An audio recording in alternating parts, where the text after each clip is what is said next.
Hey everyone, we are here just sorting out the live stream. Got it. Hey, just sorting out Facebook. It's nice for me to be back. I haven't done one of these in a while. I'm very excited. I see lots of familiar names. Hi, Colin from Exeter. I remember you from before. Yeah, if you want to say hi, just write hello in the chat. See lots of familiar names. Oh, another Lawrence. That makes me very happy. I don't know why. It's great to see so many people here on a August evening, or August evening for me, but probably not for many of you. Yeah, I'm here in Modi'in in central Israel. And yeah, it's very, very hot. And I'm looking at myself, which is very distracting. Hey, okay, who is here? Hi, Sandra in Toronto, Jane in Belize. Wow. Jean in Sunnyvale, California. I hope you're all right from the wildfires. Silver in Toronto. The other Lawrence in Berkshire Hills of Western Massachusetts. Hi, Barbara in Binghamton, New York. Hey, Patricia and Brian in Winnipeg, Manitoba. Hi, Leah from much closer to me in Ramat HaSharon, which is somewhere else in Israel. Hey, Bracha in Scottsdale. Hey, Judith in London. Eileen in South New Jersey.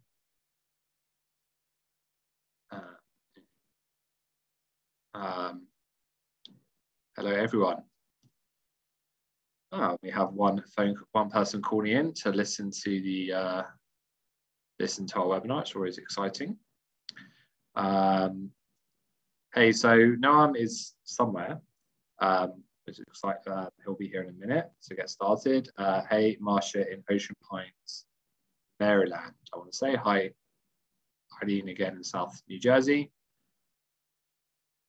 How is everyone? How are you enjoying your summer? Is anyone traveling or all just stuck at home? Hey, Nancy in Tenafly, New Jersey. I was very excited to go a few weeks ago to State Boker, where I got to see some sand grouse with my dad, who's one of our other birders. And they were very cute. Even my wife liked them. Hi, Ruben in Belgium. They're now at the top of her list of favorite birds. Yeah, so for long-time listeners, hi, Histro in Bulgaria. So long-time listeners, hi Cindy in New York. So long-time listeners will know that we're trying to release gazelles into the wild. We raised money for it about 18 months ago. And I'm really excited for it to happen because it's one of the projects that you guys supported. And they were meant to be released this week, but again, it was too hot.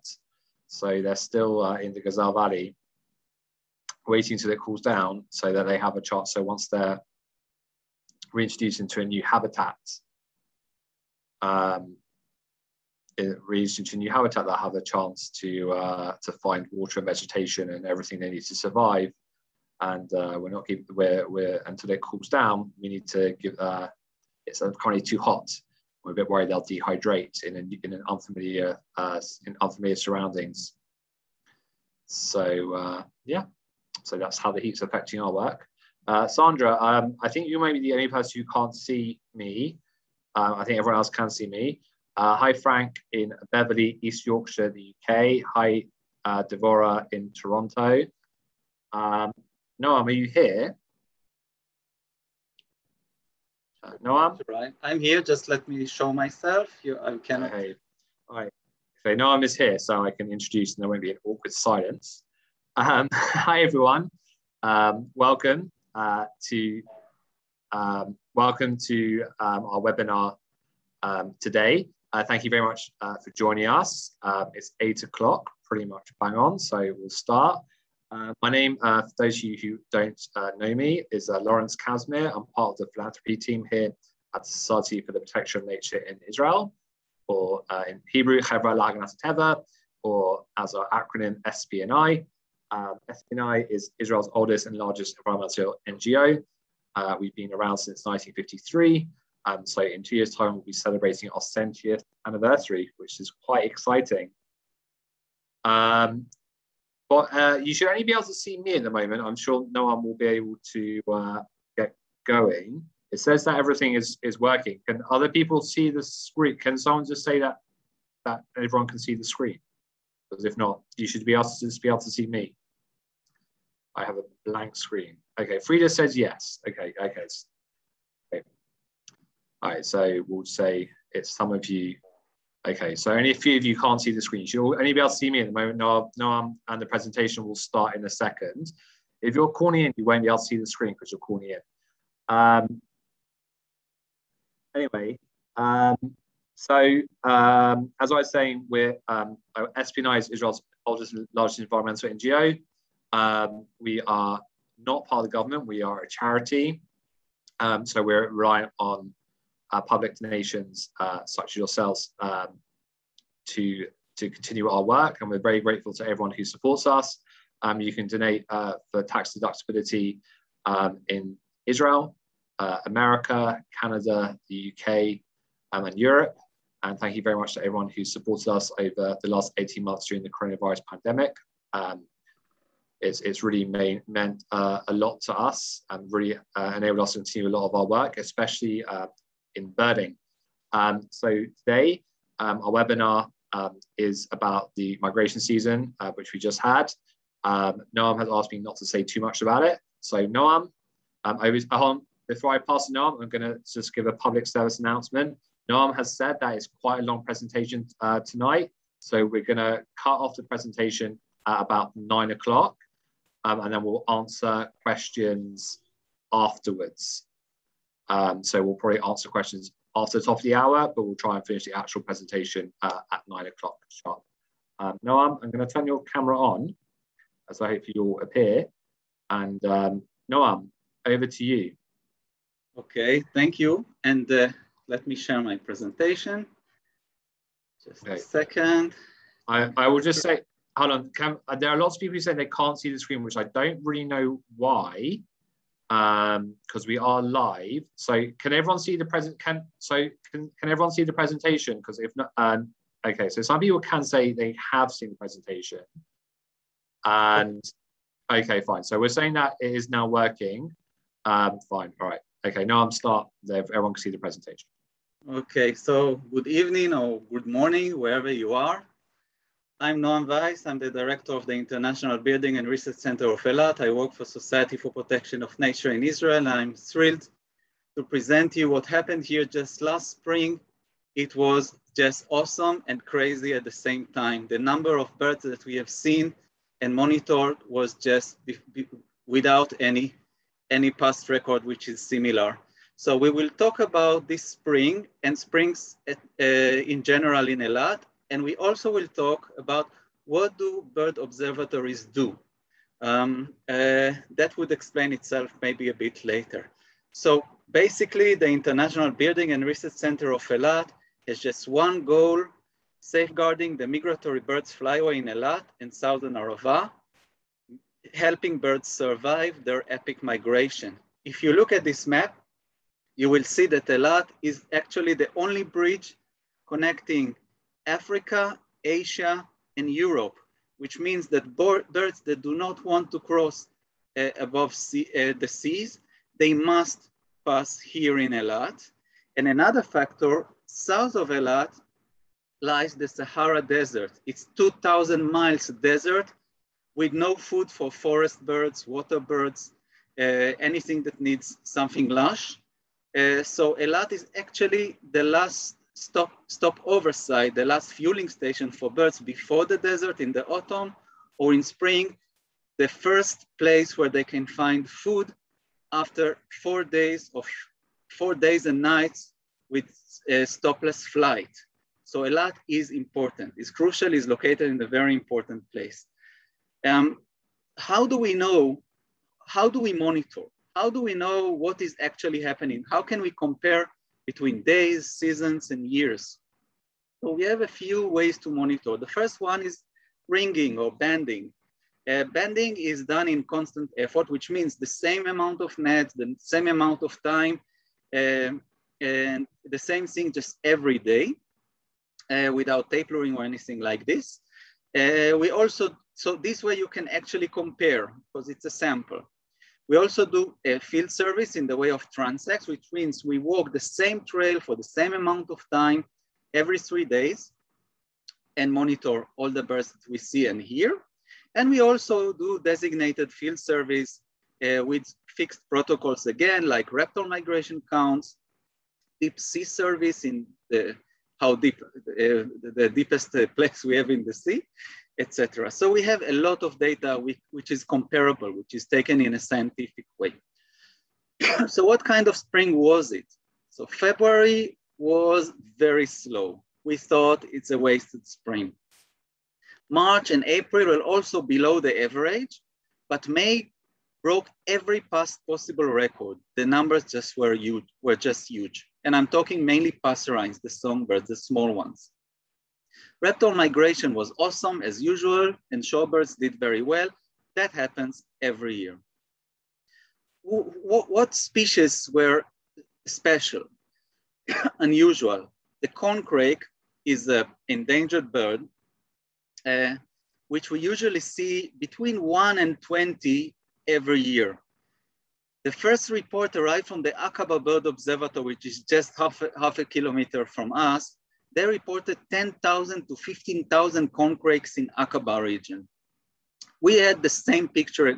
People did not believe. The comments were, it's impossible, but we've seen just the same picture, just on our side. We have seen more than 100 in many sites, probably many thousands around Eilat and Southern Arava. They were just everywhere. But there was one thing which was very, very obvious. They came in very bad physical condition. And many of them, when I say many, I mean hundreds to thousands were found dead. They really arrived without flight muscle. Another species was the river wobbler. And here I start showing some ringing data. You can see that in 2021, this spring, we ringed 66 river wobblers, while our average in the years before is 0.7 per year. Okay, and you could see up to 50 in every observation in the field. It's a rare bird.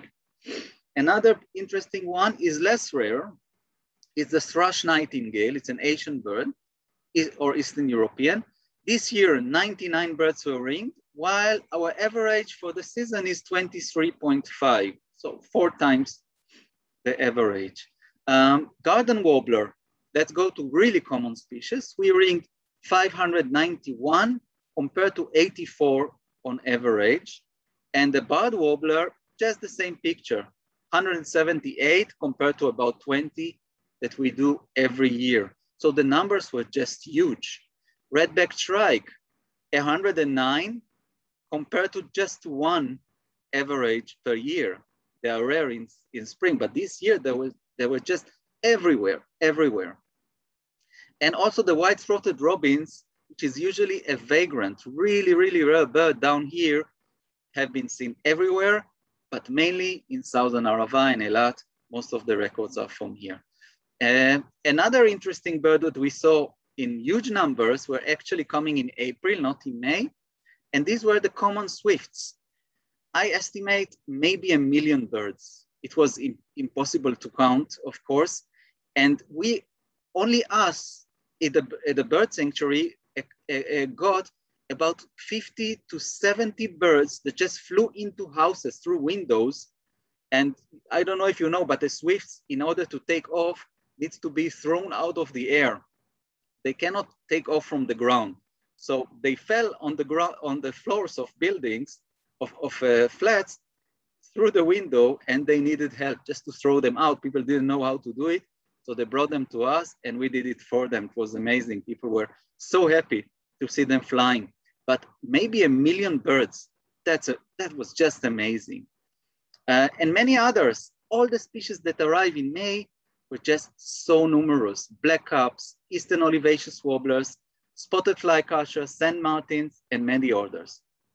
So if we look at the numbers of this spring, the total number of birds that we handled you will say, okay, 2021 was an average year. You can see here, about 7,000 birds, just like every other year. Nevertheless, if you look at the same data, but by months, you can see the difference. The brown is 2021, and the other colors are the rest of the years. And you can see that it was very low in February, pretty low in March, pretty low in April, but look at May, 3,154 birds were handled in the half months of May, which is just amazing and far above any other year before. So this may sound fantastic. That's great, birds love us. Unfortunately, this is not the case. Because if you look at the numbers, sorry for the table, a bit complicated, but I'll go through it together with you. These are the numbers in 2021. These are the average numbers in the rest of the springs. Now I'm just looking at the 1st of May to the 10th of May, because this is the time, the window of time where we got a lot of weak birds, and we had really wanted to have hands-on on the reason. So we really did fast analysis of this data. But look at the average weight, okay? If you look at the river warbler, 2021, their average weight was 13 grams compared to 15 in other years. The thrush nightingale, 17 compared to 19. Garden warbler, 14.7 compared to 16.3. This is 10% or more. And the barred warbler, 20 grams compared to 23 on any other year, which means, and also look at the fat scores. Fat score, it's like checking the fueling tank of a car just on birds. You can actually see that it's yellow on the chest and on the throat. And you can see that river warblers arrive with 0.4 fat. It's an index between 0 and 8, while their average usually is 2, or 0.2 for thrush nightingale, while their average is 1, etc. It's the same in all the birds. What I'm saying is these huge numbers of birds also were in very, very bad condition, very low, very problematic physical condition. Why? Why is it like this? So let's look at Eilat in some of the years when there is some rain in the Sahara Desert and it gets a little bit green. Then the birds leave Ethiopia to cross the desert, stop over in the middle of the desert, and when they arrive Eilat, they are not hungry. They just pass above us. Some of them stop, and the ones who stop are in really good physical condition. They don't, actually, in these kind of years, Eilat is not important, not for the birds. They can do without us. Some other years, there is no rain in the Sahara Desert. That's actually most years. Then what you'll get is many birds, but in not so good physical condition in Eilat. What you see in this kind of years is that birds are fine. They manage to overcome the desert. They arrive to Eilat in bigger numbers. They have to stop in Eilat and they have enough food to continue, but their starting point is bad. They start with a bad physical condition. In this kind of years, Eilat is important. Bird migration can probably not do without a stopover site in Eilat. But what happened this year was totally different. This year, also the edge of the desert, the starting point of the birds was under very severe drought, without food. South Sudan and the Horn of Africa had no rain this spring, came only, actually now it's raining there. And what happened is that the birds hardly made it to Eilat in terrible physical condition. Many of them just fell from the sky and died. Many people reported a lot of them dead. In this kind of years, Eilat is actually crucial for bird migration. Without Eilat, the numbers of dying birds not arriving to their breeding grounds is probably huge. So this makes Eilat very important place, not every year, just on some years. And here they find the food, of course. Let's try and see what happened in Africa. So this is a map of the drought, how dry it was. So anything which is yellow or brown are places that are drier than usual. Abnormal dryness is yellow and brown is drought. And the areas marked with a brown line are actually places that were infected by the locusts that had not enough food, so they had to migrate and they were moved with the wind. So it was actually terrible place for the birds to be in the Horn of Africa. And from this kind of dire situation, they had to anyway cross the desert and make it to Eilat. So this is a good explanation why May was so full of birds in Eilat, because they had no food, because they had to stop here. They had just no other choice. There are also alternative explanations, and this involves the locusts. They actually arrived here, and this is from the Locust Watch. This is the main website that is following locusts in our region. And you can see what happened in Israel, how we treated the locusts here. In many places, they were sprayed with pesticides. In Israel, hatching a cord in one farm, and migratory birds controlled the first Instahopper group, which means the birds that were here were pest controllers. They ate the locusts, and there was no need whatsoever for any spraying against them. But south of us, sprayings were used, and therefore many insects probably died, which made things even harder for the migratory birds, because insect is one of their main food protein source. So this could be an explanation. Another explanation is, how did these locusts move? They move with winds. And this year, the wind regime was a bit odd. From the Horn of Africa, the locust was driven towards Yemen, Arabia, and towards us. Maybe the birds used the same route like the locusts, because their migration was wind assisted. Maybe, but this doesn't explain really their physical condition. So what we get, I think, is that we are probably going we are now writing a paper that our data is being analyzed with the help of Israeli and Austrian researchers, and this is going to be probably the outcome. The birds just had no food because of the drought. They arrived without fat. They arrived without any resources. And Eilat was the first place and the only place where they could have actually found food following the crossing of the desert. So, okay, spring is fluctuates because of the desert which is south of us, because some years they don't need us, so we see low numbers. And in some years, the birds need us and we see higher numbers. What about autumn? So autumn accepts the birds from their breeding grounds, which means before they cross the desert, which means we get a cleaner picture, more reliable picture of the state of birds, migratory birds. You can see that the picture is not nice. It's a decline.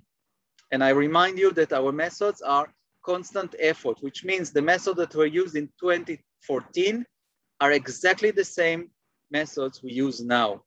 And you can see that between 2014 to 2019, the numbers of migrants in Eilat have been cut by half. And it's a trend. It's significant, statistically significant, by the way. Maybe the problem is at the bird sanctuary. So we check the sedentary birds, but there is no trend here. This bird sanctuary is fine. And we can actually see the food hanging on the trees without birds to eat it. If you look at the same thing that I did with spring, looking at the years by months, you will see a very interesting picture. The orange column is September. September is when the long-range migrants are migrating. And you can see that the decline is significant and the slope is sharp, which means most of the decline is coming from in September, which means from the long-range migrants. If you look at the gray columns, these are October birds. These are medium-range migrants, and you can see it is still a significant decline. Nevertheless, the slope is not so bad. And in November, the short-range migrants, there is no decline. There is no trend, which means we are seeing a picture. The decline in the autumn is related to the long-range migrants.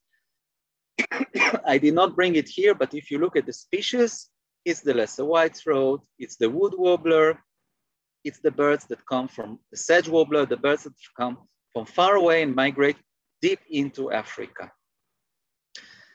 The desert is actually doing great.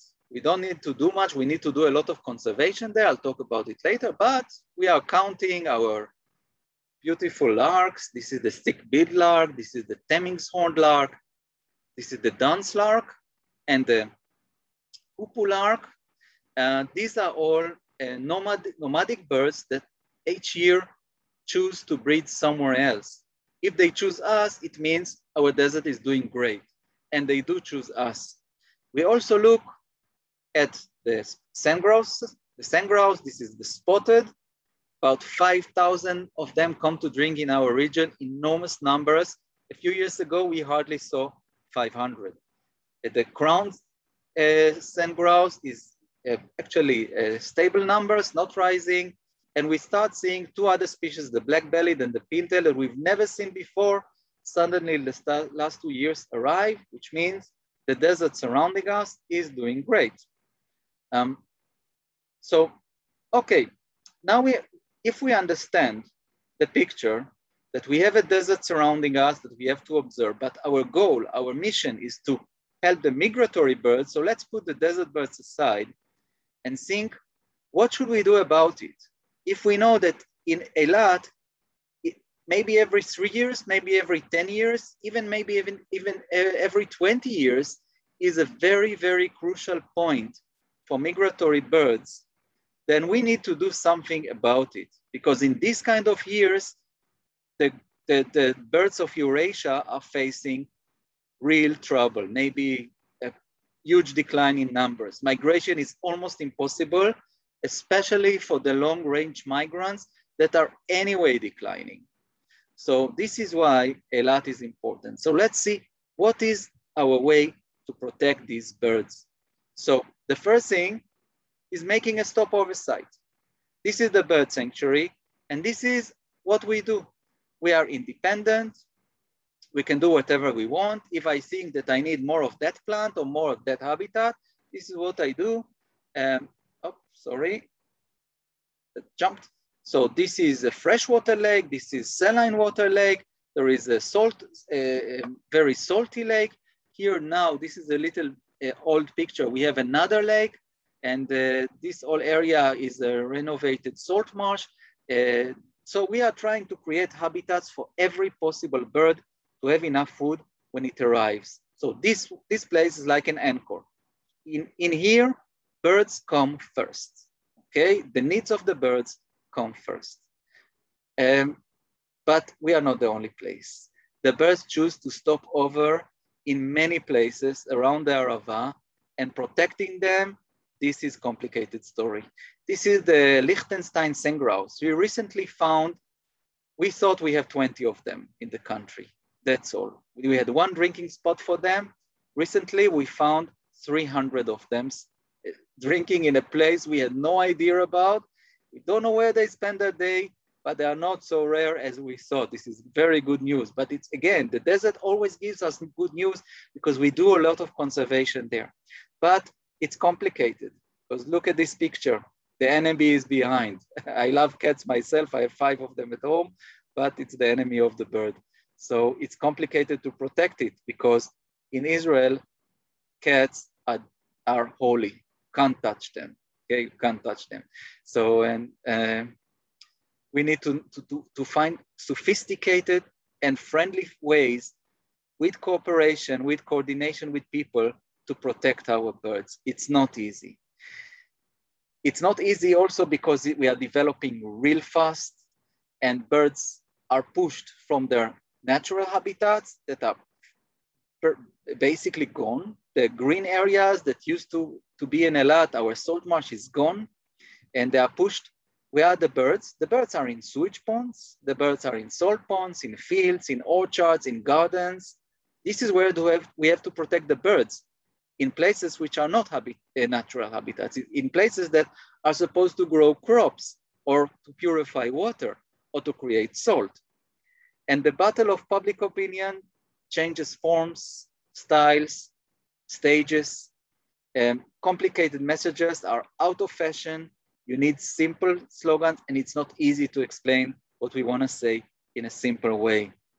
Moreover, the other side, the investors, are very powerful, connected, politically connected, and can always have more resources to fight us.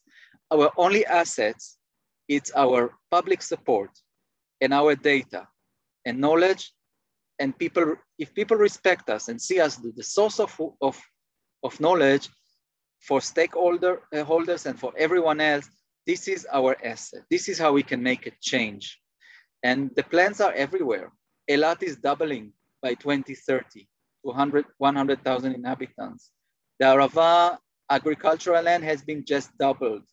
New energy infrastructure everywhere, transportation, new airports, roads, trains, new tourism master plan, new large projects everywhere. We need to make sure that the birds stay safe under these conditions of development. How do I protect migratory flyway, birds flyway? It's like protecting a road, a highway. Clear and safe passage. In our case, it means the skies must be clear of wind farms, power lines, cables, held pylons, etc. And stopover sites that serves as restaurants or motels on highways, they must stay rich and safe, even if it's a man-made habitat. That's complicated. So one thing we did, here is a communication pylon that was going to be built just next to the bird sanctuary. It is held by cables. Birds that migrate at night don't see these cables, they collide in them. We've seen this happening. So we objected and immediately agreed, the communication company agreed to change the kind of a pylon to make it safer for the birds. That was easy. We didn't have to do much. One meeting, one letter, one meeting was finished. 2 million shekels out of the pocket of the Israeli Communication Center. They have enough, don't worry. Another one was a large wind turbine in Eilat. This was a much bigger story, much bigger money. 13 wind turbines, 120 meters high on the main flyway between the busiest stopover sites. This is our map, and you can see this is the salt ponds, or we call the Flamingo Pools. This is the sewage ponds, and this is the bird sanctuary. This is the main flyway and the main stopover sites. To put here 13 giant wind turbines is a no-go, and we had to fight it. It was 2 years long, very difficult one, but we managed. In Eilat, if you want to build a building like this, you can't, because the orders, the building orders, the policy of the municipality is maximum 50% windows in the front of buildings for one reason only, the birds. Okay, so the municipality is aware of that, and we don't build this kind of buildings. So what I actually did with my team, with a lot of help, lots of volunteers, we did the master plan for stopover sites. We went all over our region, which is pretty big, and we surveyed all the possible stopover sites and marked the most important ones. And each one of these sites has a file, has a plan, how to make it safer and find opportunities to make it better for the birds.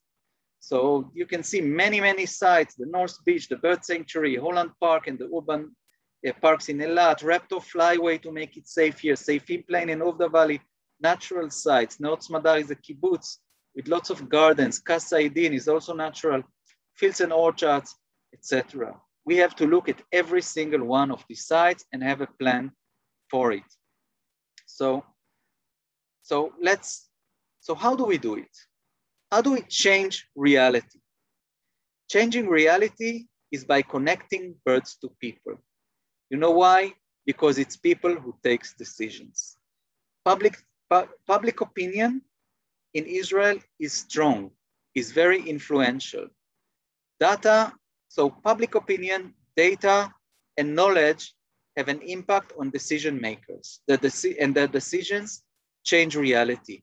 So this is where I think we need to focus on public opinion, data, and knowledge, okay? And because we've seen it working, how do we do it? We go to the hearts of the people.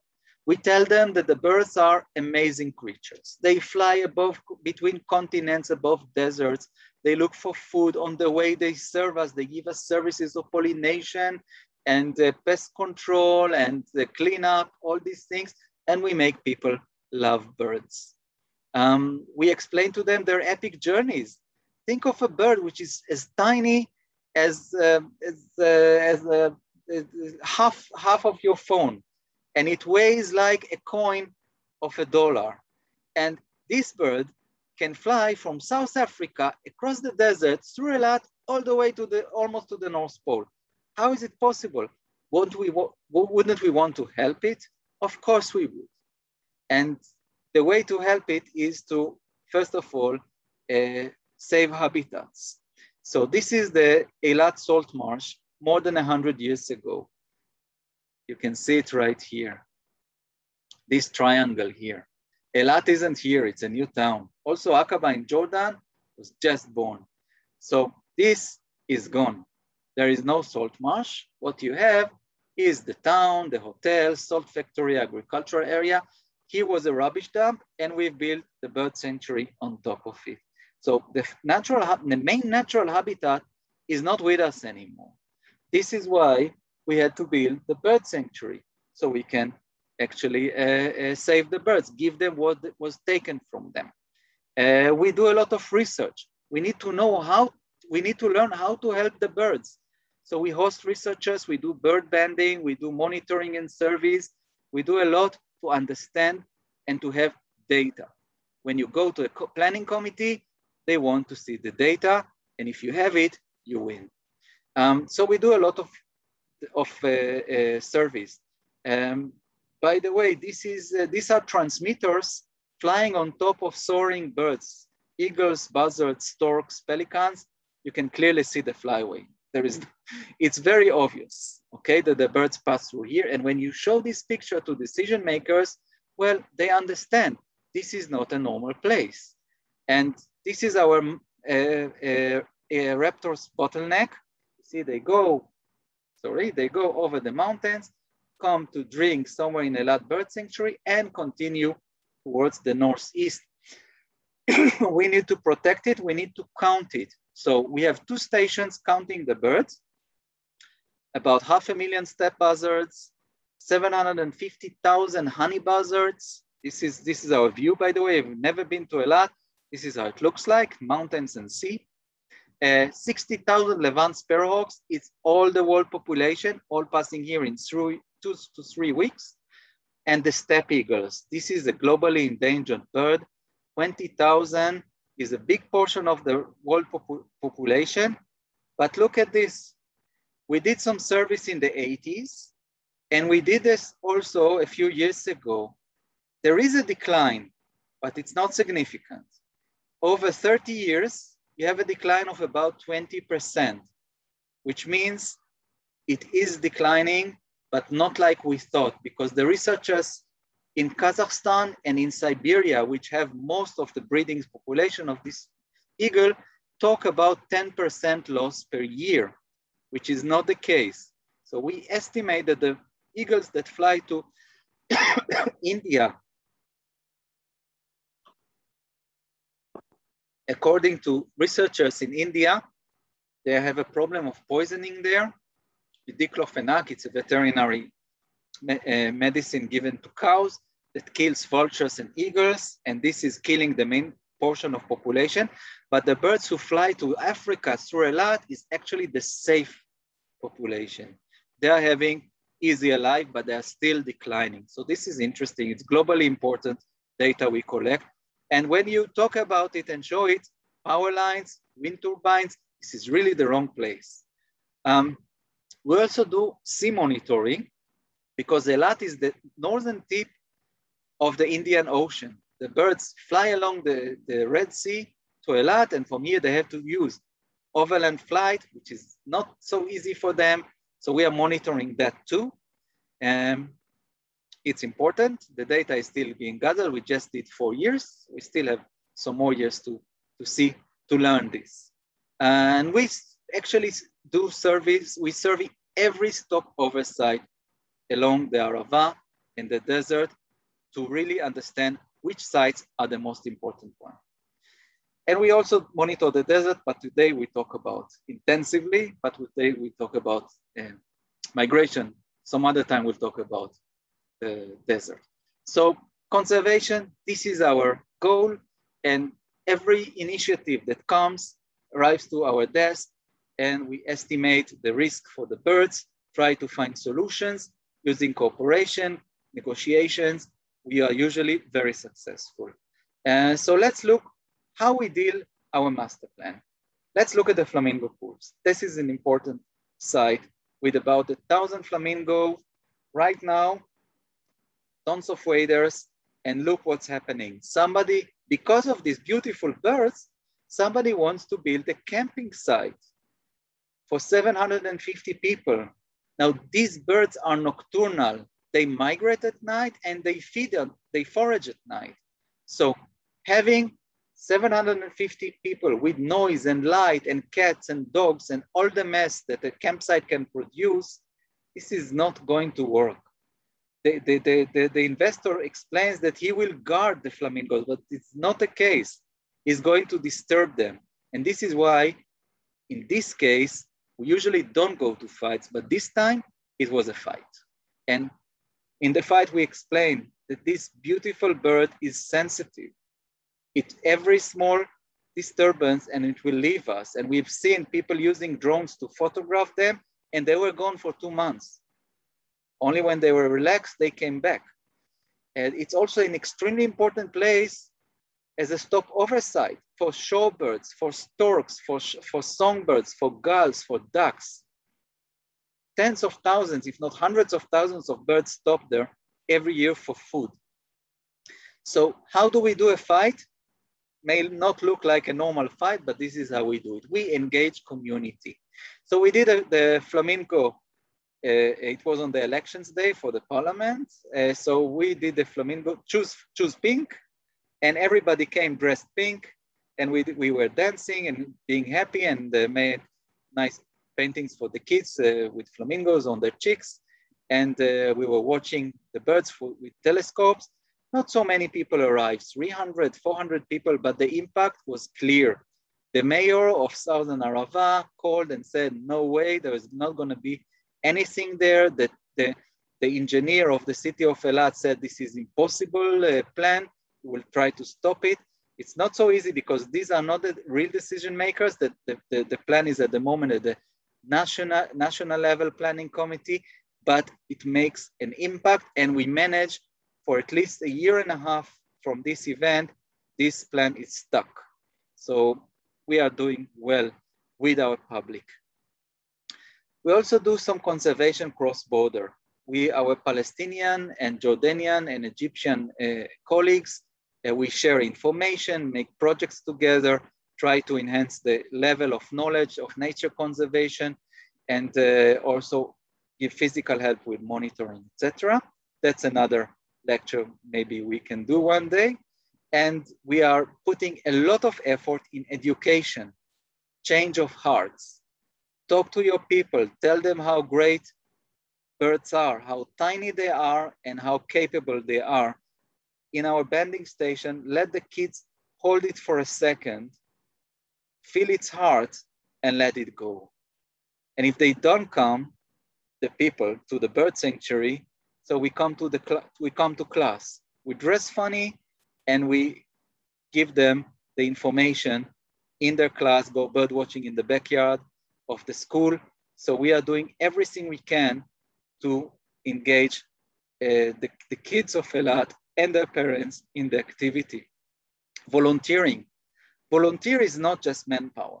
Volunteers are your cutting edge for nature conservation. These are the people that will do the real hard work for you. And they have more capabilities that we have. One of them is a lawyer, another one is an amazing painter, the other one is influential. He can persuade people, he has friends. So volunteers are great. We should encourage them. We have a lot of local volunteers. Ecotourism is good income, but it's also advocation. We advocate through them. And we have professional ones and the usual visitors to the bird sanctuary that can enjoy bird banding and being released and get guided with a lot of information. Community events. Up to 4,000 people arrive to our community events, and we do everything to entertain them and to talk nature conservation with them. This is actually a dance party only with headphones, so there is no noise pollution. People were so happy. We're dancing songs about birds and doing all kinds of funny stuff, and the birds were not disturbed. So this is really important. Without your community, you have no influence. So this is important. We also play with them. This is a day for endangered birds, a community event. These are steppe eagles, young steppe eagles that are being protected in Eilat. And when we couldn't meet our audience, we did webinars just like we do today, and we showed them the ringing that went on through the COVID-19 time, still going on here. We were banding the birds in front of the camera and people were watching. These friends sent me this. They say they'd never miss a session every week, every 2 weeks in Hebrew, Arabic, and English. So this is important to stay in touch. And of course, your volunteers as man or woman power, so important. Eilat sewage ponds. It's a sewage treatment factory. It's a reservoir. It's fantastic for birds. It has wintering waterfall, wintering belts of prey, stopover sites for all kinds of birds, source of food for birds of prey, reed beds. The only place where the Liechtenstein sandgrouse drinks in the country. It's an amazing place, but it's a sewage pond. So what do? We do a project. First of all, improve the biodiversity, put floating islands, put perches, etc. Then we take care of hazards, holes in the ground that birds fall to, light pollution, noise pollution, and then we build visitors infrastructure to make it stronger, to make it a tourism site that does not disturb the birds with bird blinds. So this is a plan how to take care of a site. And these are the hazards. I don't have much time, so I'll go through, I will not even go through it. We mapped all the hazards and all the opportunities in this site together with the switch, with the water company of Eilat and Etafim. It's a project of Ministry of Environment. They made a call and we got 100,000 shekels from them to plan and to do this work. And this is one of the outcomes, how to make this site better. So these are floating islands, one without vegetation. This is being installed this week. This is with vegetation. The reed beds that used to be cut every year, once a year, will be left alone, will not be cut anymore. The slopes will be moderate.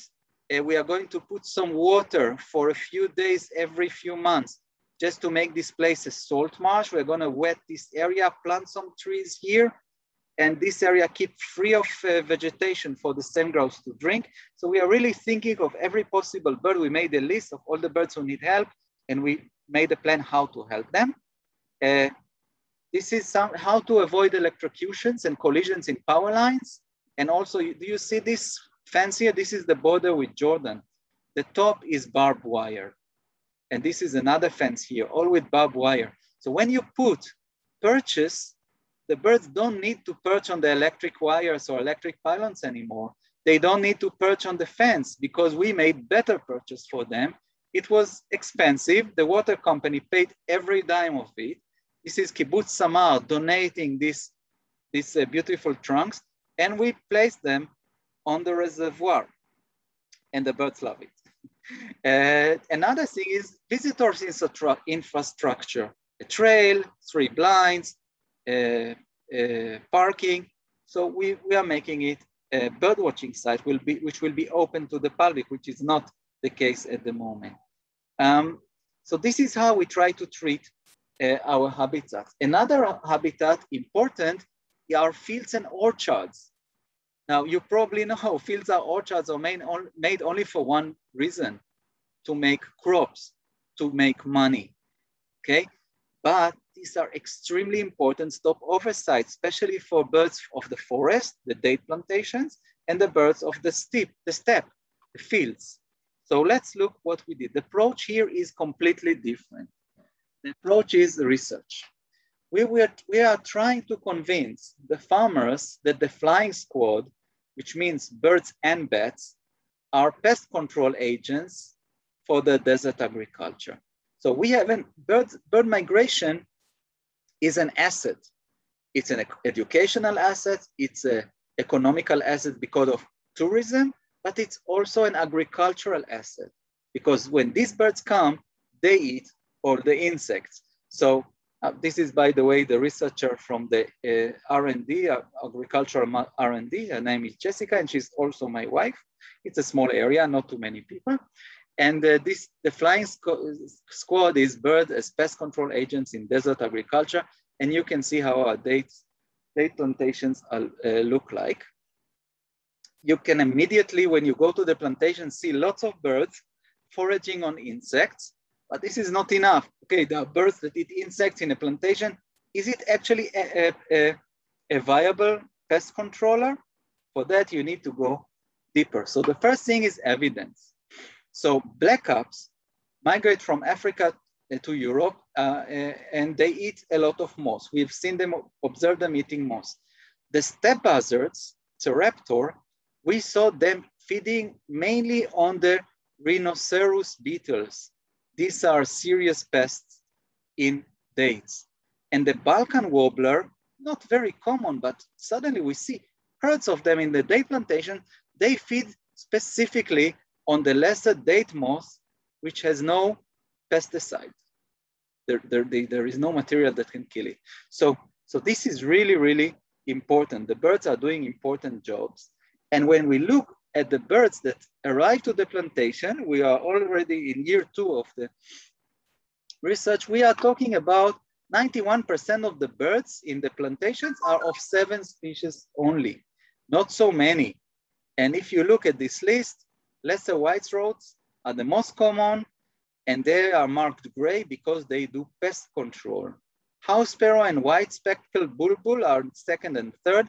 They do pest control and cleanup. They clean the area from leftovers that are home for pests.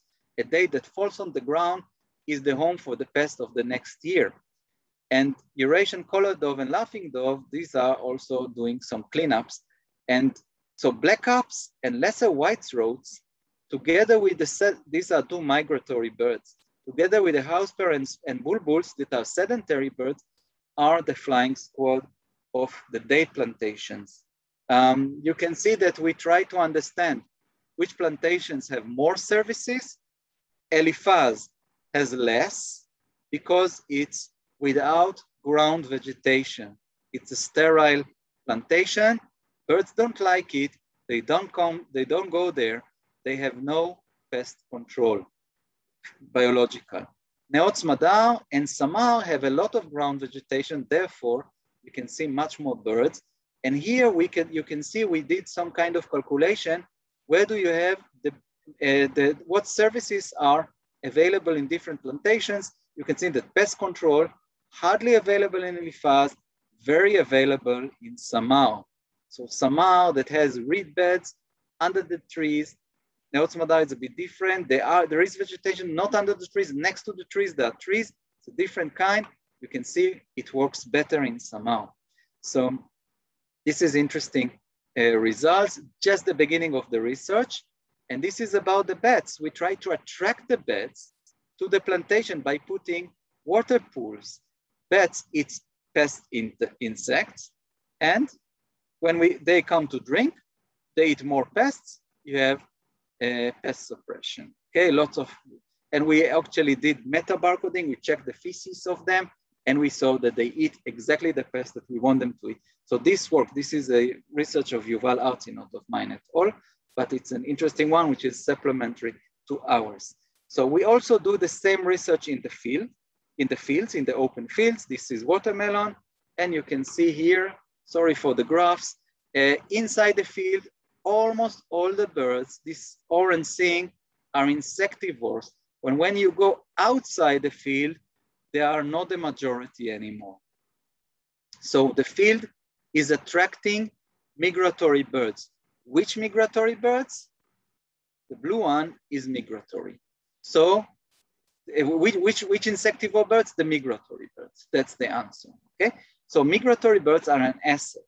And when you correlate, sorry again, you see that the red-throated pipit, very common migrant in southern Arava and all over Israel, is very highly correlated to thrips, it's a pest, in onions, which means this is the solution for the thrips. So now we are writing, we are responding a call of Ministry of Agriculture for a new pest control methods for thrips in onion using migratory birds. Now the question is how to attract more services, because they already give it today and it's not enough probably. Otherwise they wouldn't use pesticides. So the big question is how to attract them. We have many ideas and we are now going to test them this year, and maybe next year I'll have some results for you. So what I wanted to tell you, that Eilat has global responsibility. Our habitats, natural or man-made, allow the birds to safely migrate between the continents. We don't want to stop human development at all. We are also humans and we work here. Just to adjust it to the needs, the richness and diversity of birds who pass here. And we have to understand that because it's such an important place, such a unique place, such a crucial stopover site, nature conservation must be a leading principle in every planning decision. This is why we sit, the SPNI sits in the planning committees and has a vote, and we come to every decision that involves birds to give our opinion, and if they don't accept it, we go for a campaign, and most of them that we did were successful. We also used COVID time to renovate the bird sanctuary, so if you know us, you see that it's not what you know before, new lake, new bridge, new heights, it looks much better. We used the time that visitors were fewer, and with the help of the Ministry of Tourism and the Land Authority of Israel. And our next plan is a small visitor center, nothing too big, modest, is just a illustration picture. We're still looking for funds to build it, what we already know where it is. We are going to plan it soon. So this is our main thing. So this is going to be the hub for environmental culture, for bird watchers, for visitors who want to enjoy nature. They will come to this place, get the information and go to the birding sites and visit the bird sanctuary. This is really important so the people can get the proper service they deserve. No, I'm giving you a 5-minute warning. Okay, thank you. So the stopover sites of Southern Arava aren't safe. Because of their nature as man-made habitats, they are not safe.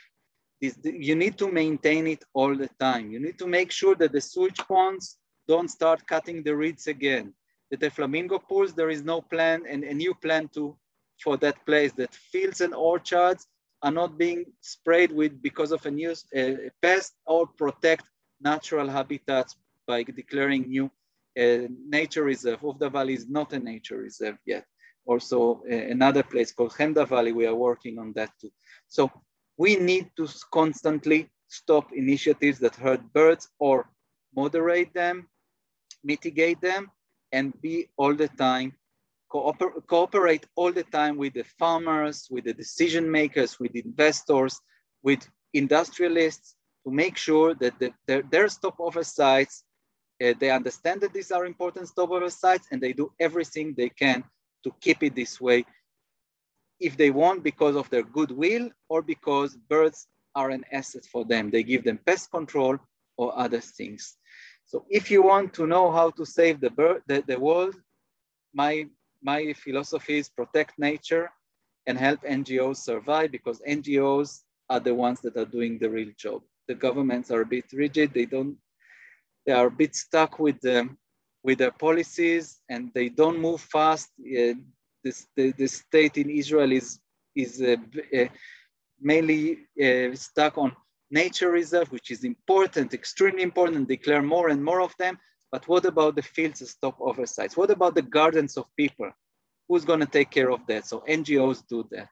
And on behalf of our volunteers that tell me every day that birds are a great part of their life, I would like to thank you for your help, for long-lasting support. And these are all our partners. And if you want to join our team, we take volunteers, etc.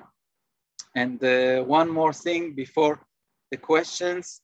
Coming soon, the Eilat Bird Festival, March, April 2022. If you want to support us, register now. Of course, cancellation policy is flexible. You want to cancel, you get 100% refund.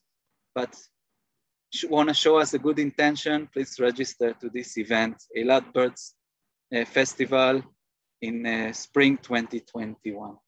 So thank you for your patience. And now we can take, maybe Lawrence want to show the film, or we can go straight to I think I might show the film at the end. No, that was absolutely amazing. That was brilliant.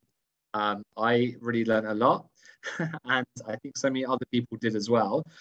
So I'll just reiterate what I said at the beginning, which is, so we're going to answer questions in a second. So thank you very much for everyone who joined us. We appreciate everyone's time who's here. So lots of people are leaving because it's the top of the hour. But I'll just say, as Noam said, you know, if our work is something which aligns with your values and it's something you'd like to support, please consider making a donation to Noam and all the other professionals here at SPNI. Our website is www.natureisrael.org. And there's a donate button on our website, and we're really grateful for every donation, large and small, that we receive. And it really does make a difference to the work that we are able to do and the habitats we're able to protect for the birds. Saying that, we've had quite a few questions. So I think to make my life a little bit easier, I'm just going to start with the Q&A box on the bottom as opposed to the chat.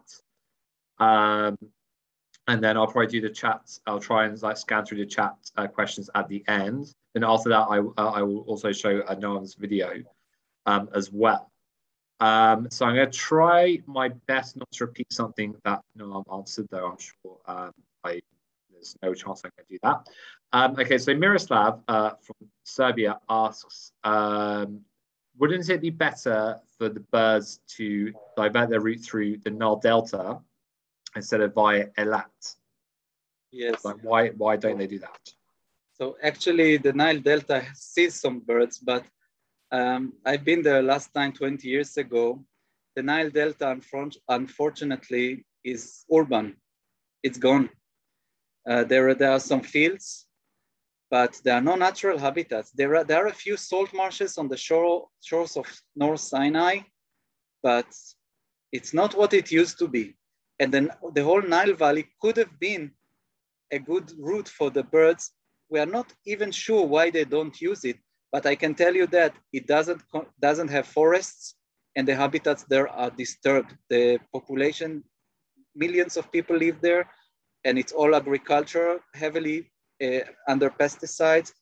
It's not working along the Nile Valley, unfortunately. And Eilat is small, but maybe Eilat is an example. I don't want to say here that without Eilat, the world will collapse. This is not the case, but Eilat could be an example for salt marshes in Northern Sinai and some of the Nile Delta, which is still there. And we are collaborating with our Egyptian colleagues, and we are in touch with them about that too. I'm just going to just say to all the people who raised their hand, that's not really going to help you so much. I'm not going to let you speak, so please write your name, your question in the chat, but I will get to it, especially Q&A. That'd be really, really helpful. So Wendy has a couple of questions, so I'll ask her easier question first, which is, are you planting native plants to support insects and food for the birds? Of course. So let me, of course, and we also do insect hotels and all kinds of stuff, tricks to make biodiversity stronger, but we use local trees, of course, local vegetation. Cool. And Wendy's second question, which is a little bit more complicated, and you can answer that, you can give as short or long answers you like to, is about wind turbines. So how do we balance wind turbines, which obviously are a hazard to migratory birds, with the need for clean energy for climate change? So how do we, as the organization or you, what's your philosophy for balancing that? Okay, so clean energy is extremely important for globally, and we support every kind of clean energy infrastructure. Nevertheless, it's all a question of location. Okay, if you put, I don't know, if you put barricades on the main road, it's not good. Even if it's, you cannot put wind turbines on the main flyway, intercontinental flyway. If you put it 50 kilometers to the west or to the east, that would work. We would not object. But putting it in the middle of the flyway, this is not going to work. This is going to crush a lot of birds. So it's all a matter of location. And actually, Eilat region is the first in the country that is 100% producing 100% of its energy with solar panels. So, and we are also learning now how to store this energy for the night. So actually we are independent from fossil energy. So we don't really need these wind turbines down here anymore because we have a lot of solar energy. Sure, I'll just add to that that we have to look at global and regional solutions to the climate crisis, not just look at local and say, okay, well, you're not having wind turbines, therefore wind turbines are bad. It's about having the right solution in the right places. Okay, so I'm trying to find, there's quite a few questions about the research, so I also want to get to at the end. So Peter asked about ringing. Have we considered using nanotags? I don't know what nanotags are, but I'm hoping you might. Yes, this is expensive stuff, but we are today. These tags they weigh 0.7 grams, and they are being used not by us yet. And because they're expensive, it takes a healthy call from the government. So our plan is actually to study the movement of the birds in the farms to show that, let's say, a red-throated pipit arrived to an onion field. How long does it stay? How long does it forage? Does it go to eat pests in other crops? And these are very important questions in regard to pest control. So this is one thing we are going to do. We are going to put these tags also on bats. And we are also probably going to put it on beetles. They are so small that beetles can carry them, so we can also follow the pest. So in the past, there was a research of the St. Petersburg University, put some tags on blue throats to study the bird sanctuary is a wintering site for this species. So they studied where the wintering birds arrive. Interesting results from everywhere. Western Europe to Siberia, they all come to Eilat. This is a bottleneck. So yes, we do use them, but they're expensive. And I must say, my job is not to be a researcher. I engage researchers. I bring research. And I also do a little bit of that. But my job is nature conservation. This is where I put my efforts. So yes, we use it when it's a good tool to answer a question that will help us conserve birds. Otherwise, no. I don't like to put things on top of birds at all. I just do it out of necessity. Okay, so there's been quite a few questions about, I guess, the regional, like the regional conservation, like what's going, like what have like other, I guess, bird research sites in neighboring countries done, and what do we do? Without going into too much detail, because it's it's quite dangerous for our partners abroad. Like, what do we do with our neighboring countries, with our neighbors? We do a lot, much more that I can say, because some things are kept secret to protect the people who work with us. The thing is that we have a conflict with our neighbor, some of our neighboring countries. Some are in peace, but still civil societies have a problem with Israel. But most people who work with nature conservation, the sense they need to conserve nature is stronger than the need to be part of this conflict. This is why it's a good ground for cooperation. The easiest is Palestine, actually. Our Palestinian colleagues, I must say friends, they are my dear friends, they do fantastic work, okay? It used to be under the table, then went above the table, then went under the table, then stopped, then renewed. With the help of many organizations, the Palestinians are doing great jobs, and they are going to open their first bird observatory soon. So, so a lot of conservation. We did a course 3 years long, 3.5 years, a course of building nature conservation capabilities in Israel and Palestine parallel. It's a fantastic project. And we are doing a lot of work with Jordan, mainly exchange information, sometimes more than that, with the Egyptians. And people talked about the tags. So the Natures and Parks Authority tags the raptors from the nest. They're putting a lot of emphasis on breeding raptors. So these raptors fly everywhere, and they die in foreign countries, electrocuted, poisoned, shot, every time a different reason. And the reason why they put these tags is to study what are the reasons that they are going extinct, that they are declining. And you can only get an answer if you have someone on the other side of the border who is willing enough to get the tags for you, to photograph the place, to understand what happened to the bird. So I must say that people in Iraq, Saudi Arabia, Kurdistan, Turkey, Egypt, Jordan, they've been looking for these birds, and Sudan and Chad even, and Niger lately, the vulture, they are helpful.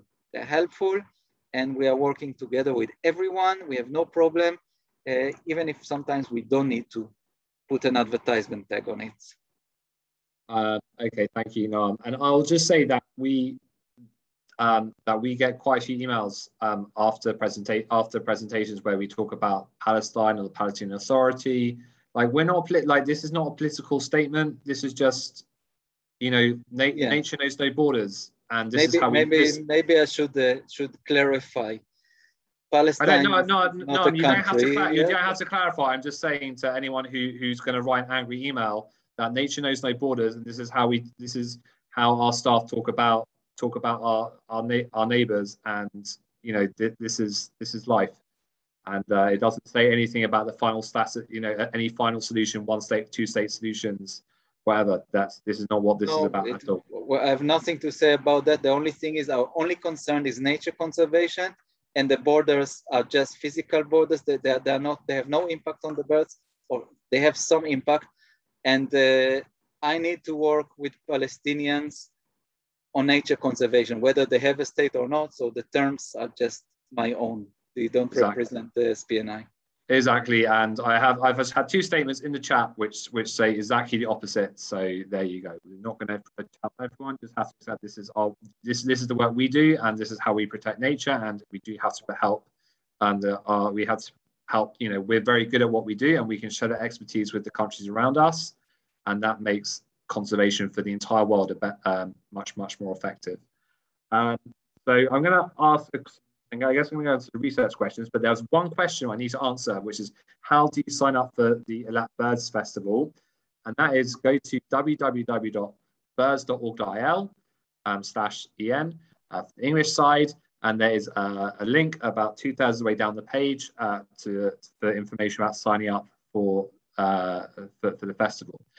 So, okay, in terms of like the actual bird migration questions, so one person asked, who I lost the question, is but basically how did Eilat's migration affect the migration further north? Like, did you see the were I guess were you seeing like still large numbers of birds flying north, or did they basically just get to Eilat and sort of that was the end of their journey, or did they continue in a poor condition, or what really? So the answer is yes, but it's not how it's been observed. Most birds, 90% of the birds are nocturnal migrants. You don't see them flying. You don't see them at all. You see them when they are in the stopover sites. What you can measure is their fat score. So if you catch a bird, you put a band on it with a number, and it weighs 10 grams, and the next day it's 11 grams, you know you're doing a good job. And how many made it to Europe? The Europeans did not feel that the year was weak. They report good number of birds, and it's hard to answer it. I'm optimistic. Maybe this is why I work in nature conservation, because it's hopeless otherwise. So I believe that the birds made it. We did collect a lot of dead birds, and that didn't make it, but a large portion for sure made it. Even the ones that were hospitalized in the Wildlife Hospital of Nature and Parks Authority, many of them made it and continue their migration. So yes, it works. Stopover sites work. They're important and they must be maintained, because this is the answer to climate change, which is terrible for birds. Just imagine the desertification of the Sahara, making the Sahara wider, more difficult to cross. This drought is a part of climate change.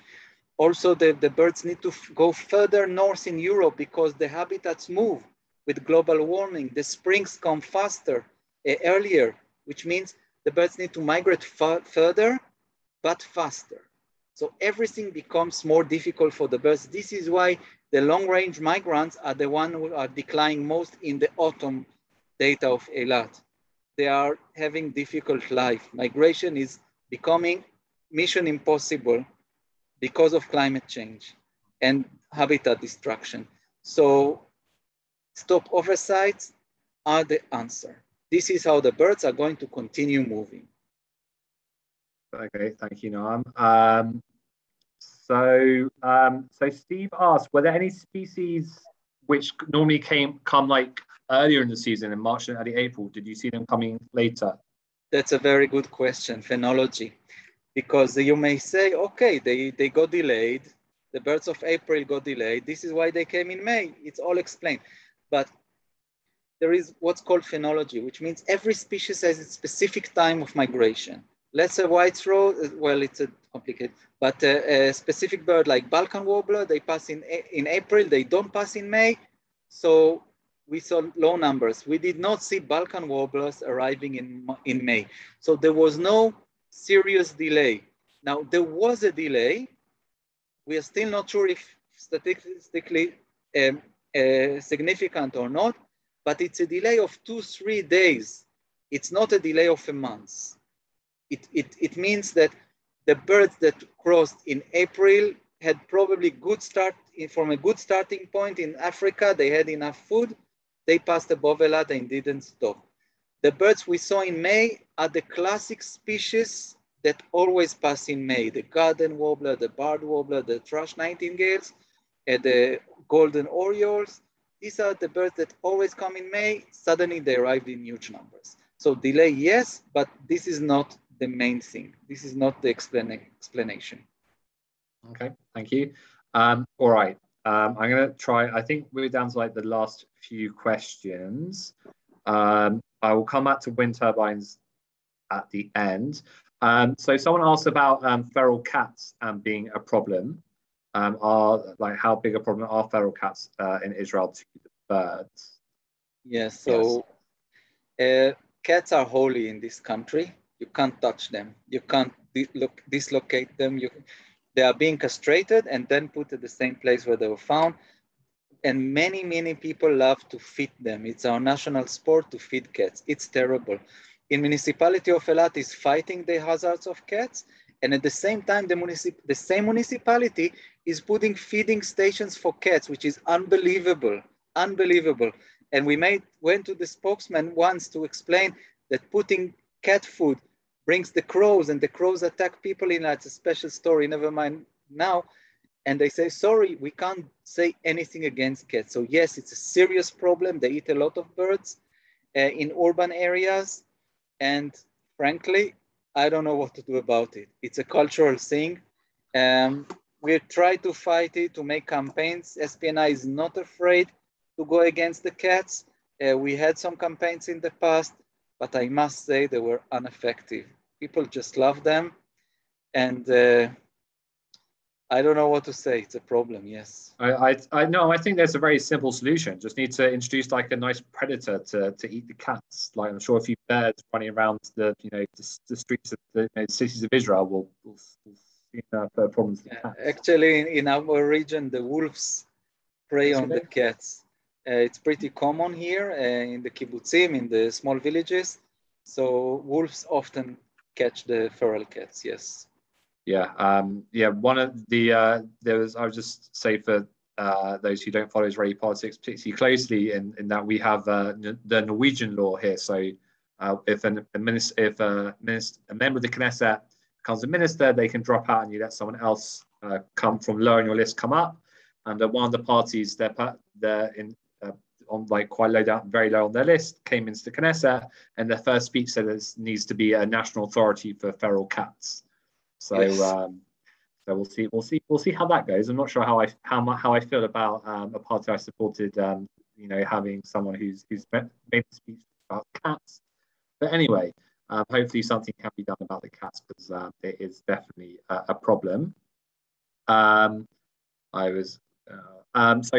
Frank asked about any update about the circular fields at Yotvata, which I know nothing. I don't know if that doesn't mean anything to me, but maybe it does to you, Noam. Yotvata, I don't know what you mean. Yotvata has a few sites, stopover sites, the fields and the sewage. Yeah, the fields he was asking. The field, okay, it's a good question because we raised the problem. The field in Yotvata is the only field in the southern Arava that has weeds, which means it's a habitat that creates a lot of insects. In spring, you can see there 50,000 swallows above and swifts above the field. And it's very important. And because making this, it's food for the cows. We have big milkery in Kibbutz Yotvata that produce mainly chocolate milk, and very famous. And their food is this field. It's a choco field, we call it. But it's not economical to grow this wheat there. They prefer to buy it from the northern part of the country. And they already got approval to put solar panels instead of the field. So yes, it's a big problem. For the time being, it's still being cultivated because the municipality, the regional council asked the kibbutz to continue and cultivate it for another year and another year and another year. But on the long run, what we are doing about it is we sort of renting like leasing a field and growing it by ourselves, but it's not gonna work. And maybe it will. We need a lot of money for that.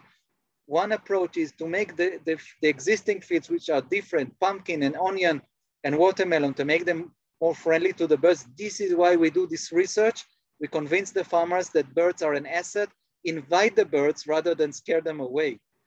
Bring the birds to you, make your field good habitat for birds, and the birds birds can use it. And also at the bird sanctuary, we planted a desert flowering strip from local plants to create kind of same habitat like a field.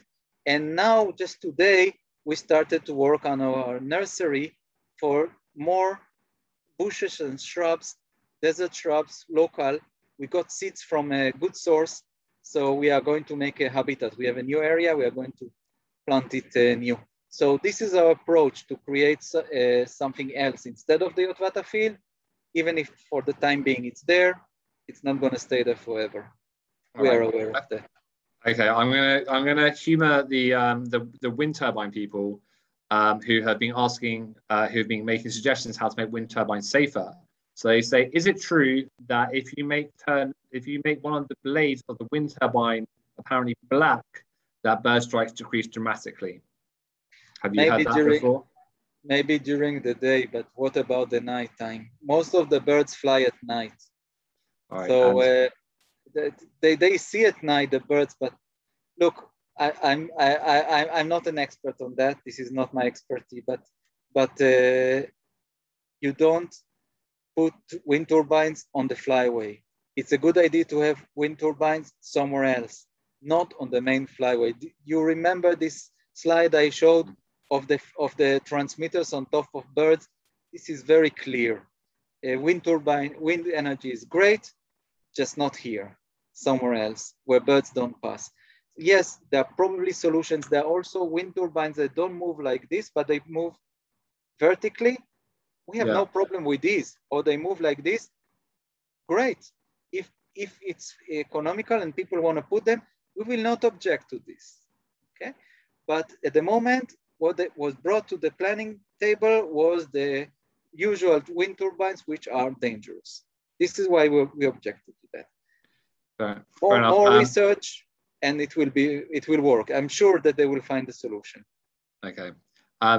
So Noam, I've been asked. Someone asked, Barbara actually asked about your T-shirt, about your shirt. Where did you get that from? And if you buy it, will it help SPNI? Okay, so these T-shirts are exclusively made at the IBRCE, the International Birding and Research Center of Eilat, and you can only get them at the Eilat Bird Sanctuary.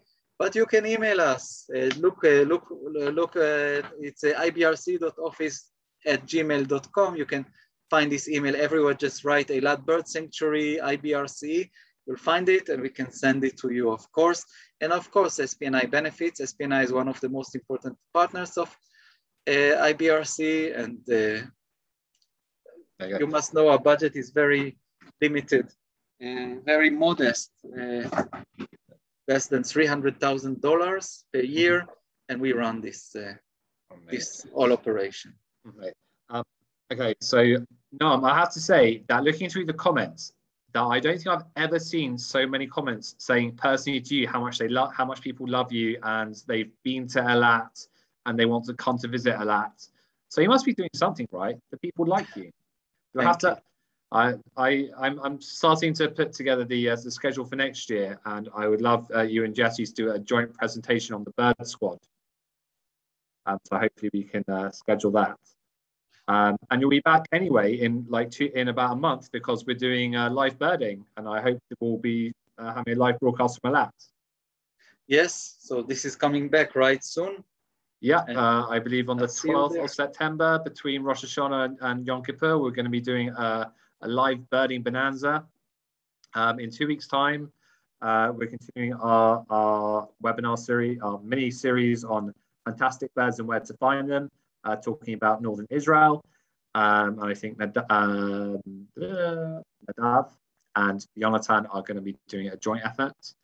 And in a month's time, 4 weeks' time, we'll be having the bird migration bonanza, #1 for the season, with live birding across Israel. As promised, I'm now going to attempt to show the screen Noam's video about the International Bird Center. Thank you so much, everyone who's joined us. We still got over 100 people who are here with us. 25 minutes past the scheduled end time. So, Noam, they obviously loved what you had to say and tolerated my questions. Yes, there is a recording. The recording should be available in about 12 hours. And you'll find it on our website, which is www.natureisrael.org/webinars. It will be there. And thank you very much, everyone who's joined in. Thank you very much, everyone, for supporting us. Thank you, everyone who's donated after this webinar.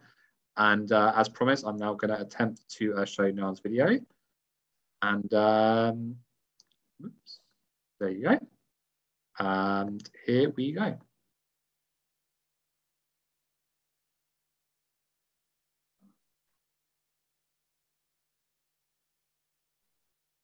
need to put the voice.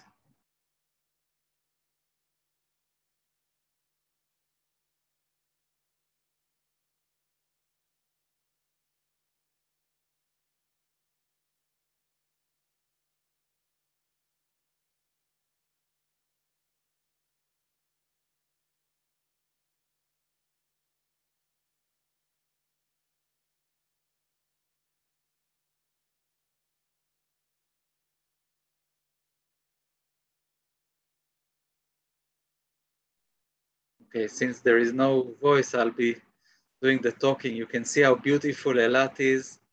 Ah, that's me with Palestinians. And the diversity of birds, just amazing. That's a booted eagle and the swallows. Just look at the numbers.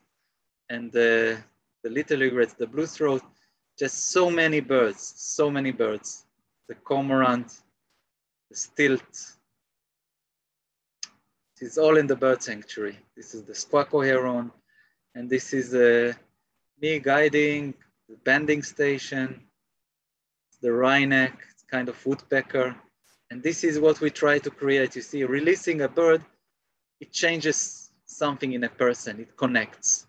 It's important. So outreach work with kids,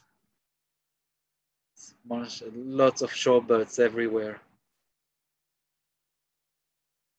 Yeah, it's the phalaropes and the common sandpiper, gray heron. So if you want to see that, you have to come to the Spring Migration Festival. You're gonna see all these birds. This is the blue-cheeked beater, the communal events, and the white-winged black tern. If you're lucky, you can see 50,000 of them together. The Flamingo Pools, that's the site I've been talking about. See, it's beautiful, and we need to protect it. And this is the bird sanctuary. This is how it looks like. Amazing. Thank you, Noam. Let's stop my sharing. Thank you very much, Noam. Really appreciated that. I just got great news on my WhatsApp that tomorrow morning looks like the gazelle release is going to go ahead. I'm really, really excited about that. So it's one way to stop to prevent the extinction of the Israeli gazelles by releasing new animals into the wild. Looks like it's happening tomorrow. Yeah, Noam, thank you so much for all the work you do. It's amazing. Really brilliant. I can't wait to visit Eilat again. It's a shame Eilat's quite so far from the rest of the country. But one day I will drive down with my family to see Eilat. And just really thank you so much for everyone who's supporting our work. Thank you everyone who visits. Like it also is a major contribution. That also is a major contribution to our efforts. Noam's email, if you want to contact him, is noamw@sbni.org.il. If you want me, it's lawrence@sbni.org.il. Our website is www.natureisrael.org. And we'll see you all again in 2 weeks' time. Noam, I'm sure we'll see you again in 4 weeks, and hopefully we'll have you back for the next when the next schedule is put in, is created. So thank you very much, everyone. Have a great evening, afternoon, morning, especially far west, and we'll see you all again soon. Thanks very much. Bye. Thank you. Laila Tov, everyone. Bye.